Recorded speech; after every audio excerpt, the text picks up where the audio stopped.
So just relax everything, and then I want you to tilt your pelvis back. In the later stages of pregnancy, there are some gentle exercises that can help relieve discomfort in your lower back and keep your tummy muscles in shape. Has anyone noticed they feel like their lower back, so this section here, it's got a bit stiff and doesn't want to move very easily? Probably, Emma, you have at this stage of pregnancy. They involve gentle movements of your pelvis, sometimes called pelvic tilts. One position you can do this is sitting down. And if you all want to try, so maybe you can put your hands on your laps, nice and relaxed, and you're just thinking about dropping the lower back. Great. And growing up. Lovely. I'm just going to come around and check on everybody that we're all happy. So Emma, if you just want to show that again. Great. And grow back up. So Emma, I feel like you're sensing that it's getting a little bit harder, isn't it, as the bump's a bit bigger? Yeah, the baby's right under my rib at the moment, so I can really feel that poking up as I'm going backwards. Can you feel how it's moving your lower back though, and trying to isolate a bit of movement? Yeah, I imagine at the end of a long day when I've got a really sore back, it'll be nice to just get a bit of movement. Absolutely. So the benefit of a pelvic tilt exercise for you is that it does get your tummy muscles working, the deep tummy muscles, but it also helps to keep your lower back, which can feel stiff at the later stages, especially of pregnancy, to keep it moving. So we're looking at strength and range of movement of your lower back. And you want to tilt the pelvis back, just that's lovely, and then come back to normal posture. So we tilt backwards, just a little bit of pressure there, lovely, and back up.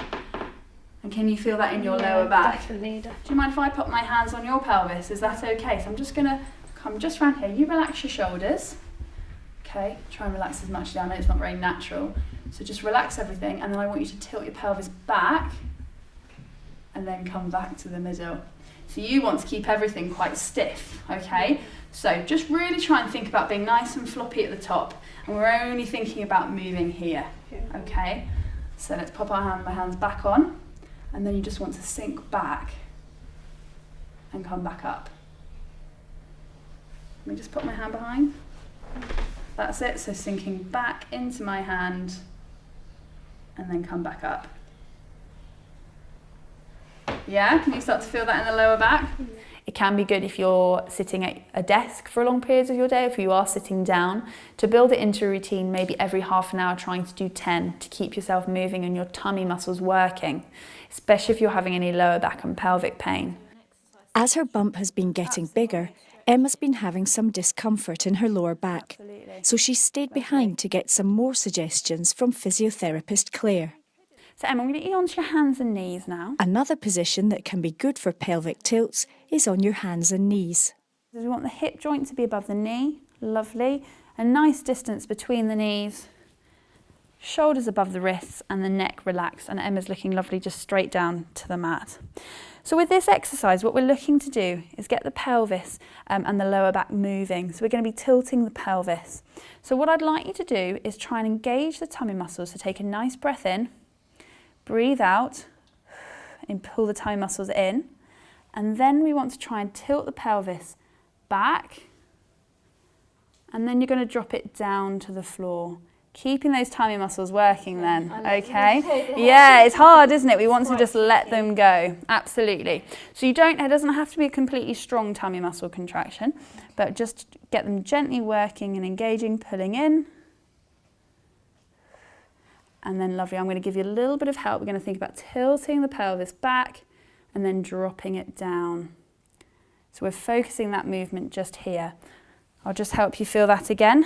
So you want to think about tilting the pelvis back.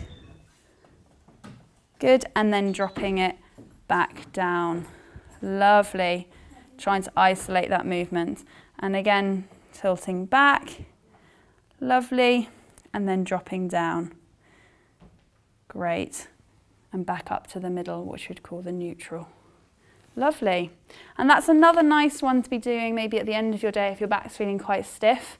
Lovely position to be in for the baby as well, and can get that lower back moving.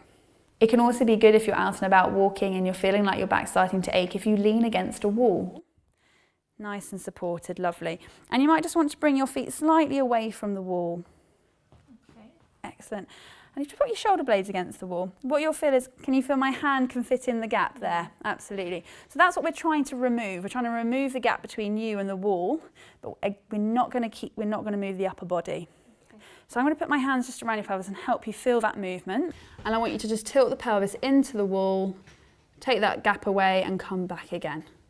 And can you feel those tummy muscles kicking in? So we can see a slight bump lift there. So we're going to tilt into the wall, lovely tummy muscles working, and bring it away.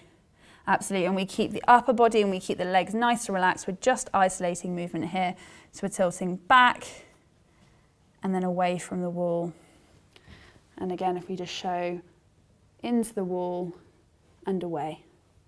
Lovely, excellent. And you can do it that you can take your pelvis back into the wall and hold it for a count of 10 seconds, again, while you practice that breathing. And then relax. So you can combine a lot of the different exercises we've talked about, whatever works in with your lifestyle. It's about building it into your everyday.